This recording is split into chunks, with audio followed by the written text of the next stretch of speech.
శ్రీరామచంద్రాయ నమః. శ్రీ సీతారామాభ్యాం నమః.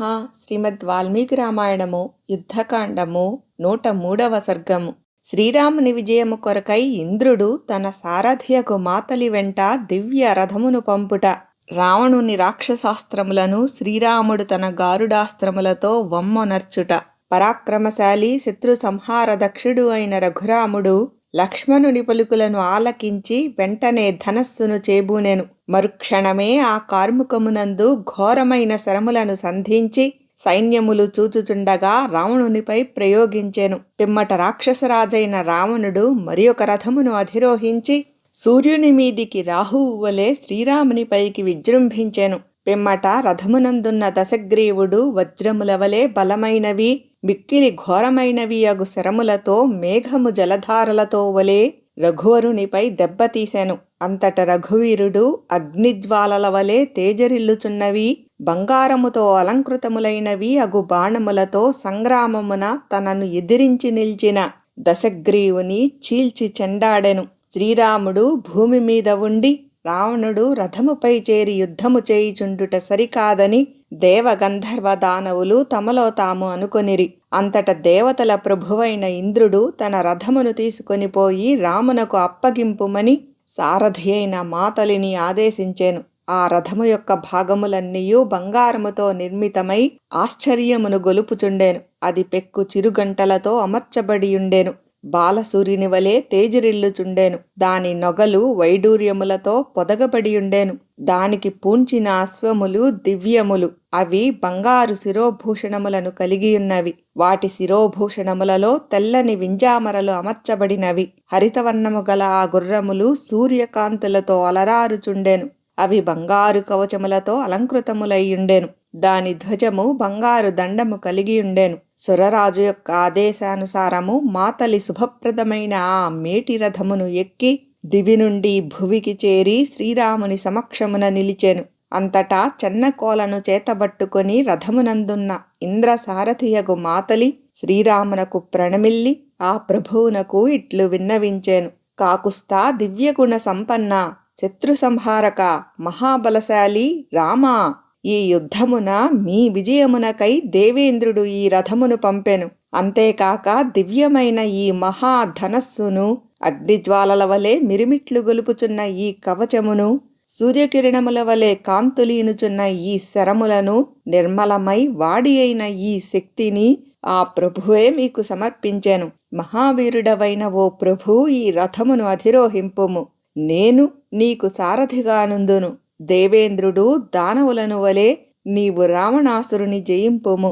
మాతలి ఇట్లు విన్నవించిన పిమ్మట శ్రీరాముడు ఆ రథమునకు ప్రదక్షిణపూర్వకముగా నమస్కరించి దానిని అధిరోహించెను. అప్పుడు ఆ శ్రీరామచంద్ర ప్రభు చంద్రప్రభల వలె ఉన్న తన తనుశోభలతో సకల లోకములను ఆనందింపజేసెను. పిమ్మట మహాబాహువైన శ్రీరామునకును రాక్షసుడైన రావణునకును మధ్య గగుర్పాటును కూర్చుచూ అద్భుతమైన సంకుల సమరము జరిగెను. దివ్యాస్త్రవిధుడైన రఘువీరుడు రాక్షసరాజుచే ప్రయుక్తమైన గాంధర్వాస్త్రమును గాంధర్వాస్త్రముతోడను దివ్యాస్త్రముతోడను భగ్నమునర్చెను.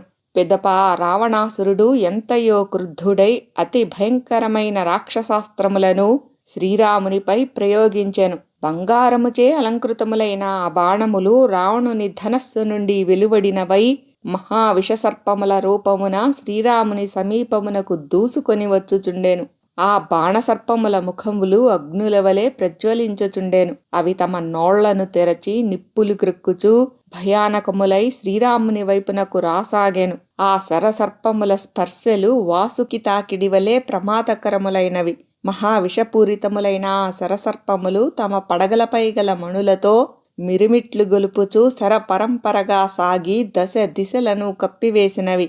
యుద్ధమునందు తనను సమీపించుచున్న ఆ సర్పములను జూచి వెంటనే శ్రీరాముడు ఘోరమైన భయంకరమగు గారుడాస్త్రమును ప్రయోగించెను.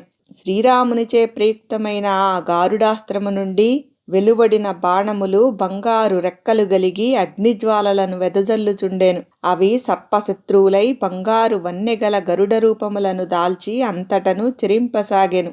రాముడు ప్రయోగించిన గారుడాస్త్రములు శక్తిమంతములు, ఇచ్ఛానుసారముగా వివిధ రూపములను పొందగలవి. ఆ మహావేగము గల సర్పరూప బాణములను అన్నింటినీ వమ్మొనర్చినవి. అట్లు తన అస్త్రములన్నీయును వ్యర్థములైపోవుటతో రావణుడెంతయో క్రుద్ధుడాయెను. అంతటా ఆ రాక్షసరాజు శ్రీరామునిపై ఘోరమైన శరములను వర్షింపజేసెను. పిమ్మట అతడు ఎంతటి క్లిష్ట కార్యములనైనను అవలీలగా సాధింపగల శ్రీరాముని వేలకొలది శరములతో దెబ్బతీసిన పిదప తన బాణ పరంపరచే మాతలిని గాయపరచెను. అనంతరము రావణుడు రథముపై గల టెక్కమును లక్ష్యముగా చేసుకొని ఒక బాణమును ప్రయోగించెను. అది ఆ రథధ్వజమును ముక్కలు గావించి వాటిని రథ సమీపమున నేలపై పడిపోవునట్లు చేసెను. పిదప ఆ నిశాచరుడు ఆ రథమునకు పోంచబడియున్న ఇంద్రాశ్వములను తన శర పరంపరతో దెబ్బతీసెను. దురాత్ముడైన రావణుని యొక్క తీవ్రమైన యుద్ధ కార్యమును జూచి దేవతలు, గంధర్వులు, దానవులు, చారణులు విషాదమునకు లోనైరి.